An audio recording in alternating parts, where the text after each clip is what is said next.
So our last guest on the show this week, following on from the amazing Audio Fly, is Jonathan Cowan. His hotel and club in Miami have quickly become the focal point of Miami. With their hot parties, he's also a heavyweight DJ in his own right, rated highly by the likes of Sasha and Sander. He's the dab hand with a horse, but more about that later. Say hello, Jonathan Cowan. Hello. So let's just turn you up a little bit. How are you doing? Doing very good, thank you. A little tired just driving to Ibiza, but happy to be back. Excellent. Just hold on a second. Guys. So you've come quite a long way, haven't you, back from Miami? Yeah, you know, a lot of traveling, but such is life. Excellent. And you've actually recently been on the island, haven't you? I was here for opening week. Yeah, did the opening Saturday of Pasha, which was really good, and you know, back again. Got a 5-show residency this summer, and playing again this Friday night with Sasha and Sander at Pasha, so it should be a really good night. Okay, that's pretty hot, isn't it? Because Pasha have definitely been sort of stepping things up this year, and it's really great that they've adopting sort of different sounds. Yeah, no, absolutely. To bring Sasha in there for Friday and having him do, I think, 4 shows this summer, and then, you know, cadenza with Luciano on Sunday. Pasha's really becoming the cool place again musically, so glad to be a part of it. Nice, and you've got a bit of a history with Sasha, haven't you? We go way back. I mean, I used to be resident DJ and musical director at Groovejet in the 90s, and Sasha always played at Groovejet, so we've known each other for probably 15 years or so. Okay, yeah. Great. And let's take it back to Miami. Yeah.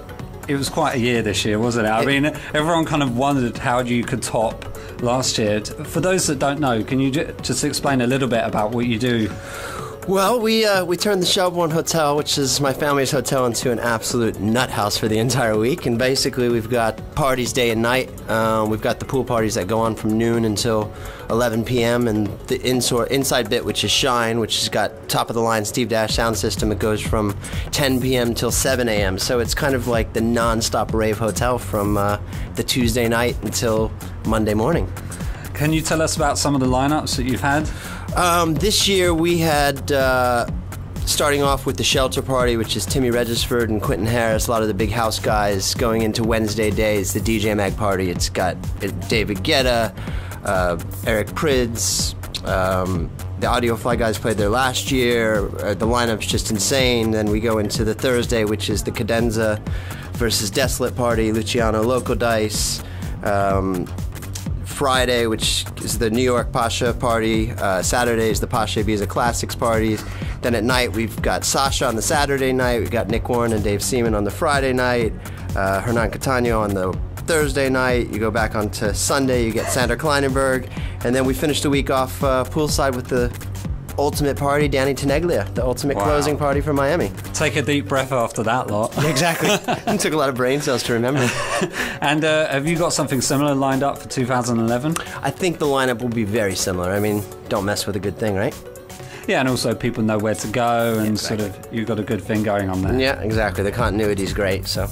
Okay, and everyone sort of decamps to Miami sort of around March for the conference, and then sort of comes in and out to Ibiza over the summer. Do you see many similarities sort of between Miami and Ibiza? Or is it yes and no. I mean, the only difference, Miami's a little bit more full on because you've got everybody there for a full week. You know, where here you kind of, you know, like IMS week was kind of maybe similar because you have everybody here also at the same time. But then when you get into the other weeks, you know, it's kind of the people coming in and out, so it's a little bit different, but you do see the similarities. It's the one place I think all the DJs in the industry people cross paths, so it's quite nice. Okay, and quite a lot of business stuff was discussed, particularly the US at the IMS. Now, everyone's saying, you know, dance music is just breaking America apart. I mean, what's it like from your point of view? Because one thing is David Guetta having top 10 hits, but what does that actually mean for the underground scene and the clubs there? Well, Miami, I can say, I think has gone a bit downhill. I mean, with the exception of Space, you don't really have the normal music venue like you once did with Groovejet and those kind of places. But you know, it seems to be picking up again. I mean, they just had that big festival in Los Angeles the past week, and I heard there was 185,000 people that turned up for it. So, you know, it's kind of a good question. I mean, they say it's dying, but if you do a festival with 185,000 people on just a random week, it can't be too bad. I mean, it could be said that sort of those kids that are coming into it, they're like a new generation, and while they might sort of start off liking the more kind of commercial stuff, eventually they'll find their sound, and then that's when they'll come over to the sort of more deeper sounds. Would you agree? I'd agree very much. I think America's still kind of in that cross, you know, getting out of the trance side and maybe getting more into the deeper Luciano type sounds, so it's kind of in that middle roads, but you know, we always catch up. Okay, now slightly off subject, the horses. Please elaborate. Horses are a big thing of my present and my past. My family's very into the race horses, thoroughbred racing. We've actually had 2 Breeders' Cup races, 2 Breeders' Cup winners, and for myself, I used to ride show jumping horses. I was actually champion of the country twice, and You're kidding. yeah, I was champion of the country twice, was an alternate for the Olympics and the Atlanta Games, and then messed up my back pretty bad and have 2 herniated discs, and now somehow I'm stuck in the world of dance music.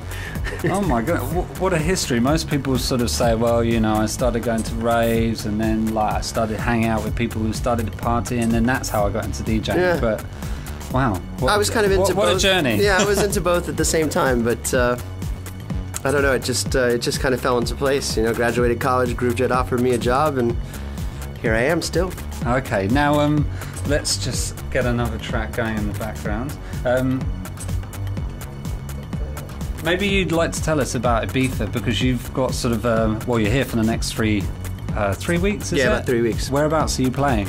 Well, I've got the 2 Pasha gigs on my residency, and then a couple smaller, more private things. We're supposed to do a couple of the Ushuaia things, but we'll see what happens with that.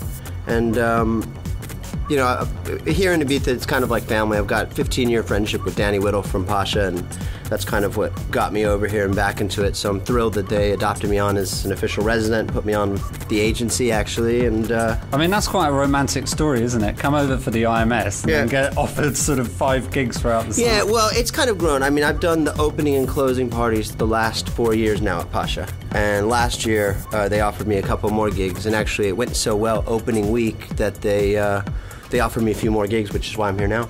So it worked out really well. Excellent. Okay, now I think we've spoken for long enough. Yeah. Let's leave you to play some music. Excellent. Okay, this is Jonathan Cowan in the mix on the Pioneer DJ Sounds show.